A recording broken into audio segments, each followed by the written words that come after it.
విజయనగరం జిల్లా శృంగవరపుకోట నియోజకవర్గంలోని జామి మండలంలో మంత్రి కొండపల్లి శ్రీనివాస్ పర్యటించారు. మండలంలోని ప్రాథమిక ఆరోగ్య కేంద్రాన్ని ఆకస్మికంగా తనిఖీ చేసి ఆసుపత్రి పరిసరాలు పరిశీలించారు.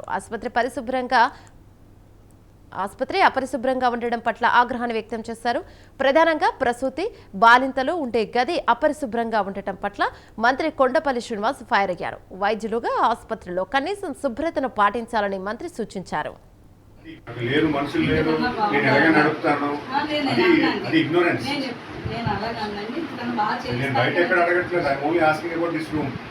హైజీన్ ఉంచుకోవాలి కదా, చేయించుకోవాలమ్మా. It is your consult doctor head of this PHC. చూసుకోండి, వాట్ ఈస్ దిస్ స్టెయిన్స్ చూసుకోండి, క్లీన్ చేసుకోవాలి. దాంట్లో ఇది చేసే ప్లేస్లో డిహైడ్రేట్ చేసేటప్పుడు చుట్టూ ఉన్న ధూళంతా కూడా బాగా పీలుస్తాడా లేదా? మీరు చెప్పండి.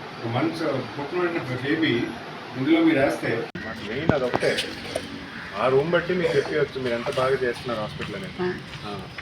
యాక్చువల్గా ఎన్ని స్నేక్స్ అయ్యారా అన్ని క్లోజ్ చేయించానండి నేను. ఇవన్నీ కూడా ప్రెగ్నెన్సీ రూమ్ ఎమర్జెన్సీలో వస్తుంది. మీకు చెప్పిరాదు. ఎమర్జెన్సీ మీరు వచ్చేటప్పుడు you have to be on foot. On foot అంటే ఎంత హైజీన్ ఉండాలి. Sterilize equipment is not maintained well. Heating machine మొత్తం ధూళిగా ఉంది, రూమ్ అంతా డస్టీగా ఉంది. The table where the women will sit that is also with blood stains. అవునా? మరి కనీసం as a doctor, as a nurse కొంత మనకు సెన్స్ ఉండాలి కదా. ఉమెన్ ప్రెగ్నెన్సీ అవుతున్నట్టు రీబర్త్. మోస్ట్ ఇన్ఫెక్షన్, ఏ ఇన్ఫెక్షన్ ఉన్నా వెంటనే వెళ్ళిపోతుంది, బేబీకైనా మదర్కైనా. మీరు అక్కడ మీరు కేర్ తీసుకుపోతే కదా.